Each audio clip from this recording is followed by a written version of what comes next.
তো এভাবে কি প্রতিটা ফুলে আপনাদের হাত ছোঁয়া দিতে হবে? হ্যাঁ, পরাগায়ন হচ্ছে একটা ফুল থেকে আরেকটা ফুলে। মানে আপনাদের হাতটা দেখি, হাত দেখি। অতিরিক্ত হচ্ছে কীটনাশক এগুলো ব্যবহার কারণে এখন আর মৌমাছি আগের মতো আর আসে না। এখানে আপনারা কতদিন হাত ছোঁয়া দিতে হবে এভাবে? এভাবে 10-12 দিন হাত ছোঁয়া দিলেই হবে। কিছু কিছু জায়গায় আছে অন্য অন্য ভাবেও করে, গামছা দিয়ে। সুপ্রিয় দর্শক, আসসালামু আলাইকুম। সময়ের সাথে আগামীর পথে ইউটিউব চ্যানেলে আমি তরিকুল আছি আপনাদের সাথে। দেশ ও দেশের বাইরে থেকে যারা আমার ভিডিও দেখছেন তাদের প্রতি রইল আন্তরিক শুভেচ্ছা ও অভিনন্দন। আজকের ভিডিওতে থাকছে কদমে কৃত্রিম পরাগায়ন। এখানে 3টা ভাইকে দেখা যাচ্ছে। এই ভাইগুলো কদমে কিভাবে কৃত্রিম পরাগায়ন করছে সেটারই চাঞ্চল্যকর তথ্য আপনাদের সামনে তুলে ধরবো ইনশাল্লাহ। আর যারা আমার চ্যানেলটি এখনো সাবস্ক্রাইব করেন নাই তারা দ্রুত সাবস্ক্রাইব করবেন। ভাই আসসালামু আলাইকুম। ওয়ালাইকুম আসসালাম। ভাই, এই যে আপনারা প্রতিটা ফুলে আমি দেখতে পাচ্ছি এই হাত ছোঁয়াচ্ছেন, এটা কেন করছেন?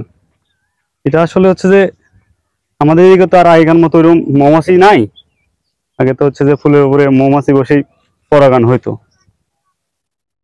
অতিরিক্ত হচ্ছে কীটনাশক এগুলো ব্যবহার কারণে এখন আর মৌমাছি আগের মতো আর আসে না। তো আমরা হাত দিয়ে এইভাবে হচ্ছে যে ফুলের পরাগায়ন করাই দিই। আগে যেভাবে প্রাকৃতিক ভাবে মৌমাছি বসতো তো সেটা আর দেখা যায় না, তাই না? না। তো এই জন্যই আপনারা বিশেষ এই পদ্ধতিটা অবলম্বন করছেন। তো এটা কি আপনাদের এই এলাকাতে শুধু নাকি অন্য সব জায়গাতে এখন এইভাবেই করে? এখন সব জায়গাতেই এইভাবেই চলে, কিছু কিছু জায়গায় আছে অন্য অন্য ভাবেও করে, গামছা দিয়ে। আরো এখন ওষুধও নাকি নামছে শুনলাম।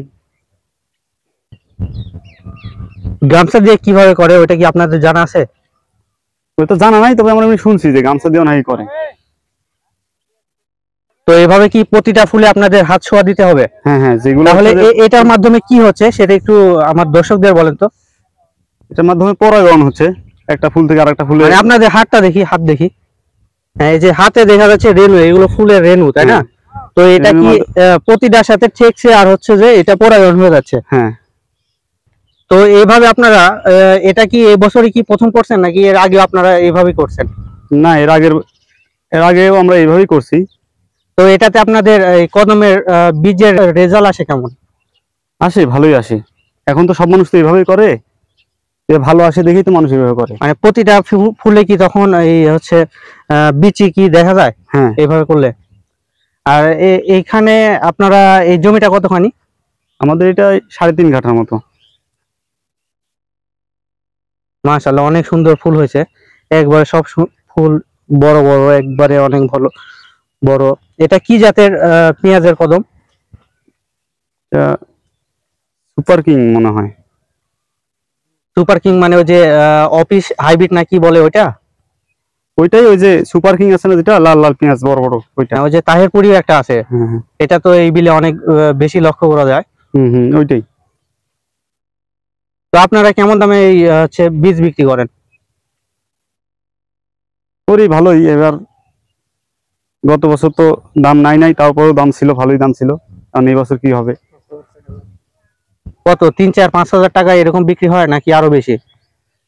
কিং পেঁয়াজের ইয়ে তো সবসময় বেশি হয়। এটা গতবার প্রথমের দিকে একটু কম ছিল, পরে যে 4.5-5-6 এর মতো দাম উঠছিল। তো এবছর তো পেঁয়াজের দাম কম, তো আপনারা কি মনে করেন এবার বিচিরও দাম কম হবে? এখন দেখা যাক কি হয়। পেঁয়াজের দাম কম হলে যে বিচির দাম কম হবে এমন তো না। তো অনেকে বলছে, আমি তো অনেক কৃষকের কাছে যাই, তো তারা বলছে যে পেঁয়াজের দাম যেহেতু কম তো বীজের দামও কম হবে। তো আপনাদের সাথে তো এক একজনের এক এক রকম, তাই না? হ্যাঁ, আপনাদের কাছ থেকে আমি একটা অভিন্ন প্রশ্ন পাইলাম, তো এটার উত্তরটা অভিন্নই আসলো। তো অন্য জায়গাতে সবাই বলছে যে কমই হবে। এখন কম যাবে কি না যাবে এটা তো এখন বলা যাচ্ছে না। এখন সামনের দিন আবার কেমন হবে না হবে ওটা কি বলা যায় এখন? হ্যাঁ, ওটা হচ্ছে সামনের বছর আসলে, মানে যখন বিক্রি করবেন তখন বাজারেই বোঝা যাবে, চাহিদা দেখে বোঝা যাবে আসলে কেমন কি হয়। পেঁয়াজের দাম এবার যে কম যাচ্ছে, সামনের বার যে কম যাবে এমন তো না। সামনের বার তো দাম বেশিও যেতে পারে। হ্যাঁ, তখন দেখা গেল যে পেঁয়াজের বিচির দাম আরো বেশি হলো তখন।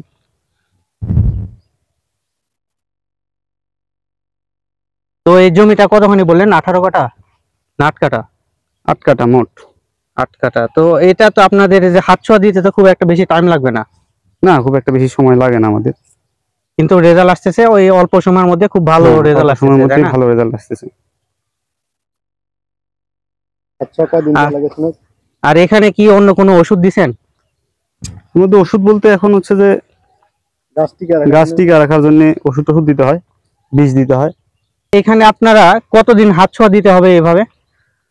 এভাবে 10-12 দিন হাত ছোঁয়া দিলেই হবে। তারপরে ওই 8-10 দিন পর থেকে একদিন পর পর দিলেও সমস্যা নাই, তখন হয়ে যাবে সব। মানে ওই বিশেষ ওই কয়েকটা দিনে মানে হ্যাঁ, হ্যাঁ। যখন রেগুলার দিবেন তখনই পরাগায়নটা হয়ে যাবে। হ্যাঁ, হ্যাঁ, তারপরে আস্তে আস্তে দিবেন, মানে যেগুলো ফুল ফুটবে না তো ওইগুলোতে পরাগায়ন হবে, হ্যাঁ। ওইগুলোর জন্য পরবর্তী দিনে, তাই না? হুম, হুম। যেগুলো যে এখনো কলি ফুটে নাই, এগুলো যখন ফুটবে তখন ওইগুলাতে দিব। তো সুপ্রিয় দর্শক, আপনারা হয়তো বা শুনলেন তাদের কদমের এই হাত ছোঁয়ার গোপন তথ্য। তো আসলে এখানে যেগুলো কৃষক আছে তারা অনেক ভালো মনের অধিকারী। তো আপনাদের যদি কোনো সমস্যা হয় বা কারো কোনো এই কদমের বিষয়ে কোনো তথ্য জানা থাকে তাহলে আপনারা অনায়াসে জানতে পারবেন, সমস্যা নেই। তো ভাই আপনার নাম্বারটা কি দেওয়া যাবে ভাই? হ্যাঁ, অবশ্যই। হ্যাঁ, আপনার নাম্বারটা বলেন তো ভাই। 017 017 22 22 76 76 48 48 95। 95। হ্যাঁ। দর্শক, আপনারা যদি কোনো কিছু জানার থাকে বা কিছু জানতে চান তো এই নাম্বারে ফোন দিলে জানতে পারবেন। আবার দেখা হবে পরবর্তী ভিডিওতে। ধন্যবাদ।